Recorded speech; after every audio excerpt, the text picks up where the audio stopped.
Boy pour un ces mangas méconnus très vite fait, vous allez voir, parce qu'en fait j'ai acheté pas grand chose pour le mois d'octobre, novembre, pardon.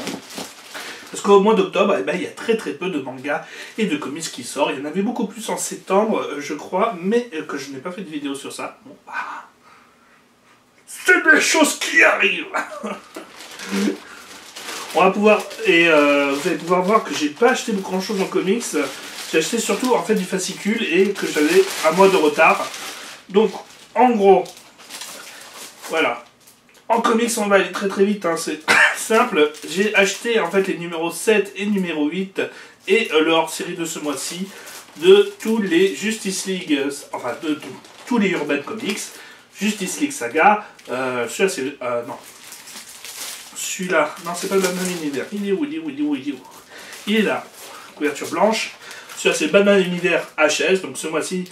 En fait ce que fait Urban, depuis qu'ils ont mis la gamme des magazines Batman Universe, c'est qu'ils font un numéro hors série par mois. Donc Batman Universe, par exemple, ça sera le premier mois, le deuxième mois, ça sera Superman Universe hors série, le troisième mois, ça sera Justice League Saga, Justice League Univers hors série. Et voilà, voilà. En gros, depuis le début, pour l'instant, donc ils gèrent bien par rapport à l'actualité. Donc c'est-à-dire que pour le premier numéro, ils avaient fait un numéro hors série Superman Saga où ça racontait les premières fois que se rencontraient Batman et Superman pour la sortie du film BVS, Batman vs Superman. Il y avait l'actualité Darkseid War. À un moment, ils ont fait un hors série avec tous les HS de Darkseid War où chacun représentait un chapitre où un des personnages de la Justice League devient un dieu. Et donc là, le numéro Batman Universe hors série numéro 3 contient donc la guerre des Robins, qui fait plus ou moins place maintenant actuellement dans l'univers de Batman, en tout cas dans les séries HS, pas dans la série principale, parce que Scott Snyder, lui, il s'en fout, il fait son propre truc d'un coup. Et donc ça permet d'avoir justement toute la guerre en un seul livre, et d'avoir les petits détails dans Batman Universe. Donc très sympathique, c'est que, après je sais pas si c'est mon revendeur, mais tous ces numéros contenaient la même chose. Il y a un jeu de bataille super instructif sur Batman Universe. Alors, le numéro 9 et le numéro 7, là, donc là il n'y a pas de jeu de cartes, mais c'est déjà pas mal. Alors, bon, bah on est dans la continuité, comme je vous l'ai dit, Batman Universe, la guerre des Robins, actuellement, donc avec en fait un groupe de personnes qui ont décidé de devenir les Robins depuis la disparition de Batman, avec ensuite Gordon qui devient un Batman Pikachu, et tout. Bon, juste en disant le résumé, vous pouvez comprendre à quel point en fait c'est devenu un petit peu absurde Batman. Bon, bah, faut lire ce qu'il y a, puis c'est tout. Ah oui, Batgirl, étonnamment, bah, ça se veut féministe, mais je trouve ça vachement sexiste en fait. Non, parce qu'en fait, voilà, vous voyez, vous avez les séries avec des hommes. Donc, t'as Batman, t'as tout ça, ils ont chacun leur affaire, c'est assez violent, c'est assez dur et tout ça. T'as Batgirl, lui, elle, un de ses chapitres, c'est de savoir. Oh mon dieu, est-ce que je sors avec ce gars ou je ne sors pas avec ce gars? En gros, ça montre que le seul intérêt d'une nana dans sa tête, c'est d'être avec quelqu'un et tout ça. Contre le crime. Non, je veux réfléchir à si je veux me mettre avec celui que j'ai toujours aimé, mais qu'au final je le croyais mort et tout ça, ou sinon je me mets avec celui que je suis actuellement parce que c'est un noir. Donc il faut en fait se mettre avec un noir pour toucher le plus de communauté possible. C'est tellement maladroit que tu te dis oh, c'est super forcé. Ça se plus raciste et féministe que justement vouloir rajouter des gens, tout ça. En fait c'est ça que je supporte pas, c'est l'hypocrisie en fait du racisme et du féminisme, tout ça. C'est que derrière, donc ça veut rajouter plus de filles, plus d'hommes dans des rôles qui étaient joués par des blancs et tout ça, mais derrière ça va s'offusquer de faire jouer des blancs sur des rôles de noirs et femmes. Alors que ça crée la même oppression en fait. Donc, bon.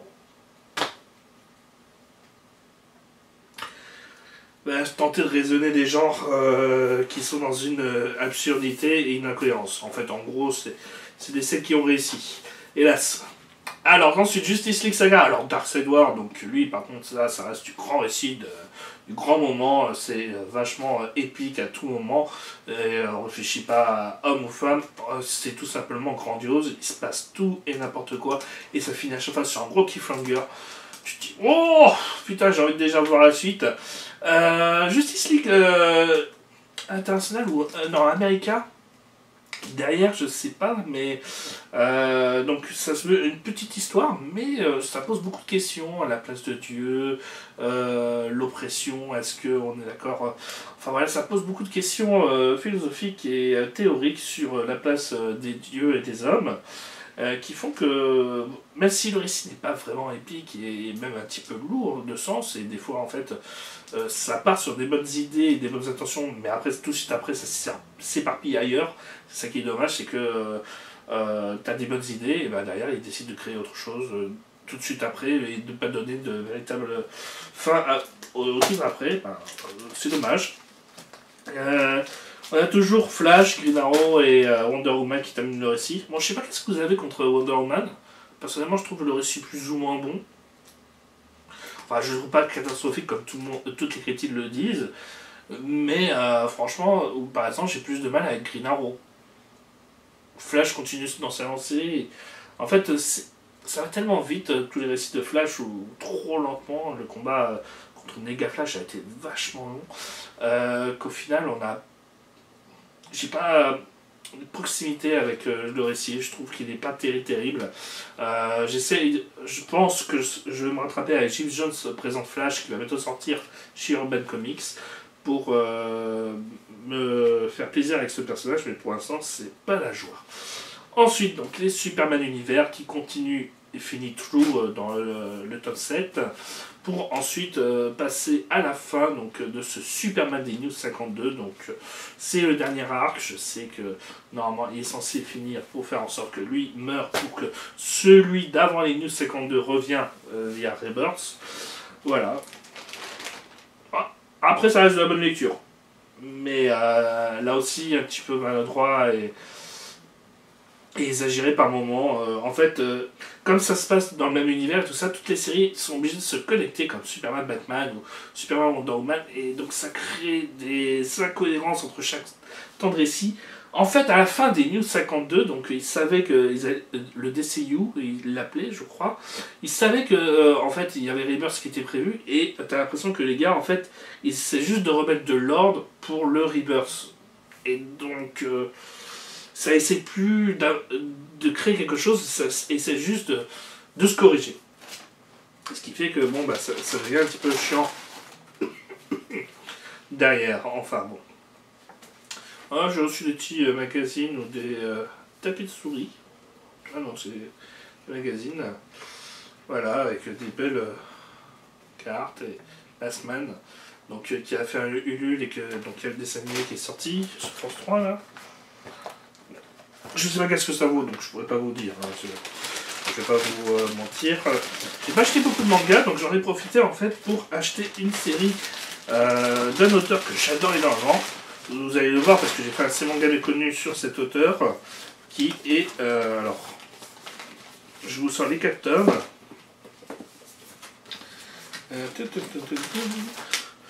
Voilà. Il y en a 7 en tout. C'est Zookeeper de Tsutomu Takahashi. Donc l'auteur de Tsutomu Takahashi, c'est l'auteur de Sido, de Blue Heaven, de Sky Height, de Bakuon Reto. Donc c'est un auteur très bon que j'adore.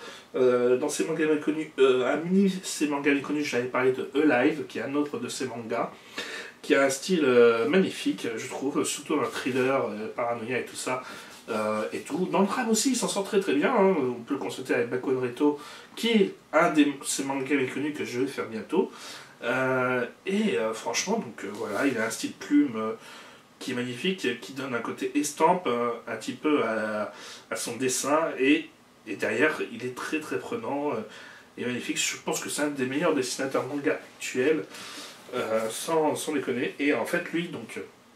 il semble libre de faire ce qu'il veut, c'est ça qui est intéressant.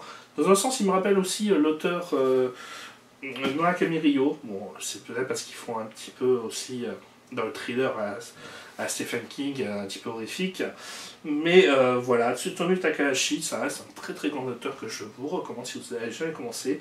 Soul Clipper, je ne sais pas qu'est-ce que ça vaut parce que je ne l'ai jamais lu, mais j'encourage la lecture. Je suis désolé pour ceux qui veulent se mettre à Sino. Ça coûte 40 € le tome, faut le savoir, parce que Panini fait n'importe quoi avec cet auteur. Et sort plein de mangas et tout ça sans publicité. Et j'espère que ça va marcher comme ça du jour au lendemain, pour ensuite s'arrêter au milieu de la série et ne pas publier de réédition. Merci à Panini de faire n'importe quoi avec Tsutomu Takahashi. Voilà, ça va nous aider à apprendre à le connaître et à apprécier.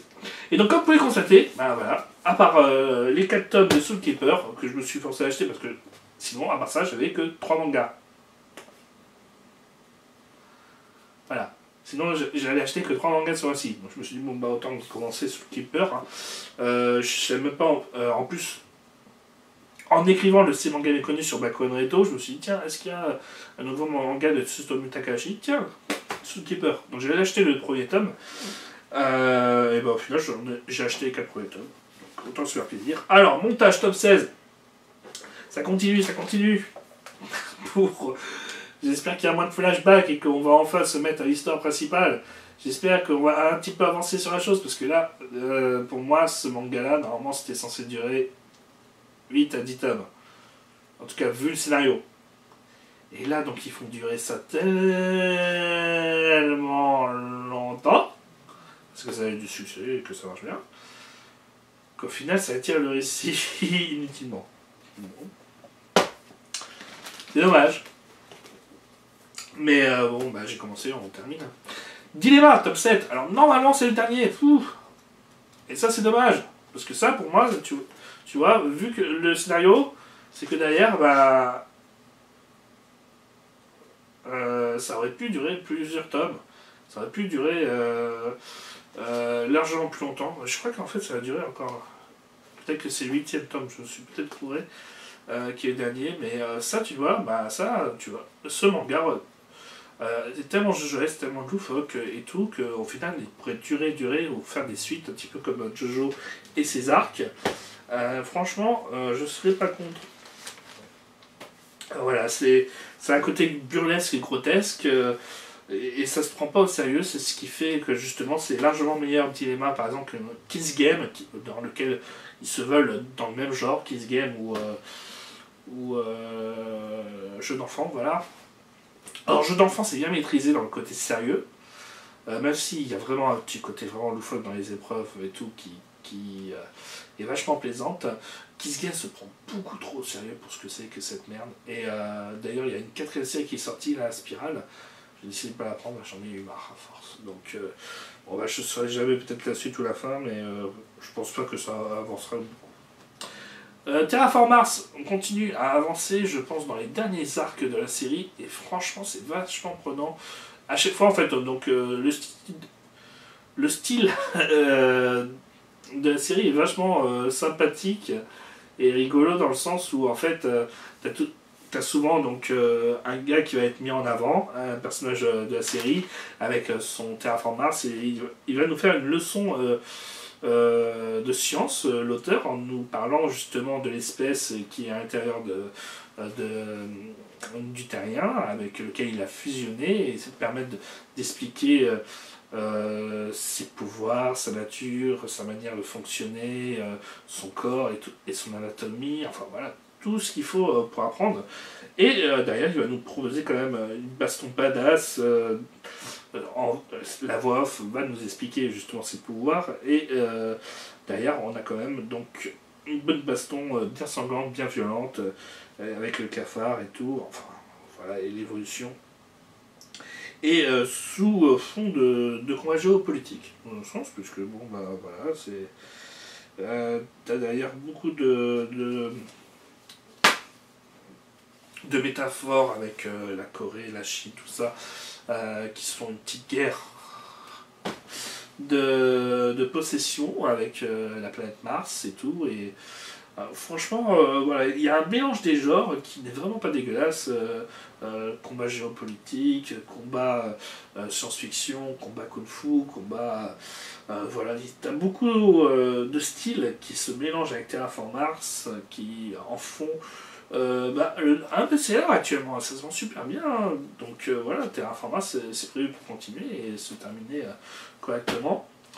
Là aussi, bon, peut-être que la série a un petit peu trop duré par rapport à ce qu'elle veut raconter, mais donc voilà, on a beaucoup plus de détails sur beaucoup plus d'espèces en échange, donc c'est pas vraiment c'est un mal pour un bien. Voilà, la série dure plus longtemps pour avoir plus d'informations et se cultiver encore plus. Voilà, donc quoi de mieux. J'en profite que la vidéo n'a pas duré très très longtemps, enfin j'espère qu'elle a duré pas très très longtemps, pour vous parler des 2 prochains mois, des vidéos qui vont sortir. Alors, donc j'ai prévu pour le 13 novembre de sortir mon dernier court-métrage Paranoia tome 2, si je suis content et satisfait. J'ai commencé, il y a des bons petits passages qui me plaisent, mais il y en a d'autres qui me plaisent un petit peu moins. Mais donc j'ai pas fini de limiter, donc je vais essayer d'arranger ces passages-là et de faire en sorte que ça soit un petit peu mieux. Il durera une dizaine de minutes, donc c'est vachement intéressant. C'est la suite du premier Paranoia avec les mêmes personnages. Et on va s'intéresser un petit peu plus donc, à sa malédiction. À la malédiction du personnage du Salaryman et de se faire plaisir, tout simplement. Moi j'ai voulu faire un film d'horreur là, qui s'apparente un petit peu à un côté drame. Donc, un petit peu à la sauce japonaise. Et derrière, on va faire à la fin du mois, je vais essayer de tourner donc Kami Hentai, un Kami Hentai spécial, enfin pas spécial, le 3e, donc avec un petit peu plus de mise en scène et tout ça, qui raconte l'attentat de la secte Homme, et qui est vachement dégueulasse, je préviens, il est violent. Je me suis lâché. Donc j'espère que vous avez du second degré. Voilà. Et bien entendu, comme je l'avais promis, donc c'était de créer pour le mois de décembre, pour vous faire plaisir, un triple épisode d'une des émissions que j'anime, avec un scénario, un fil rouge sur les 3 épisodes. Et pour le mois de décembre, donc pour vous faire ce cadeau, un cadeau de Noël, en quelque sorte, et du Nouvel An. Et ben voilà, donc c'est Manga Méconnu, c'est celui qui a gagné. Et donc il y aura 3 ces mangas méconnus au mois de décembre, avec un ces mangas méconnus sur mes mangas que j'ai acheté au mois de décembre. Et donc ça, les 3 mangas, enfin non, les 3 émissions spéciales, donc ça sera enfin une suite à comment faire des dessins animés sans budget, donc voilà, amateur et tout. Donc là je vais aller un petit peu plus dans les détails par rapport à la première vidéo, parce que beaucoup de gens à chaque fois me demandent comment tu fais tout ça, tout ça, tout ça. Ben voilà, là vous saurez un petit peu plus de choses, donc voilà, peut-être que j'en ferai une 3e, on sait pas, on verra. Et tout, et en plus c'est la vidéo qui a le plus marché sur ma chaîne, donc 20 000 vues, rien que pour cette vidéo, donc je vous remercie beaucoup, ça fait énormément, et donc voilà, donc autant lui donner une suite, puisqu'elle a été tant désirée. Ensuite, nous allons parler de Scumbag Loser, qui est un manga que je voulais parler depuis longtemps, et qu'au final, bon, voilà, j'avais pas pu le faire. Et enfin, donc Bakuon Reto, comme j'avais parlé, de Takahashi, puisqu'il le mérite énormément. Et tout, et derrière, donc il y aura un fil rouge pour prévenir, que sais-je, de parler de mon film Tokyo Watashi no Sekai, qui sortira en 2017. Enfin, j'espère. Parce que j'ai encore énormément de choses à faire, je dois beaucoup travailler encore dessus. Mais en tout cas, de toute façon, on travaille dessus et on essaie de faire au maximum pour que le rendu soit nickel. Donc, au début, j'avais prévu de le sortir à la fin de l'année 2016. Mais là, voilà, c'est pas possible. Donc, je préfère me concentrer pour que ça soit vraiment énorme.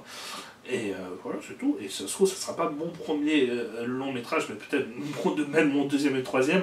Parce que là, j'ai peur que le film dure 3h, 4h. Donc, je vais peut-être le couper en plusieurs parties. On verra bien. Et je sais pas encore si je le sortirai sur YouTube et tout ça. Mais en moins comme ça, bah, tous les gens qui veulent partir au Japon ou qui veulent découvrir la culture japonaise à travers tout son ensemble, donc il n'y aura pas vraiment que sur la pop culture, il y aura vraiment sur tout. Vous découvrirez énormément de choses avec cette vidéo là, en tout cas je m'y promets. Et d'ailleurs de faire une très très bonne vidéo, un très très bon film, tout simplement. Alors, moi je vous dis à une prochaine. Ciao.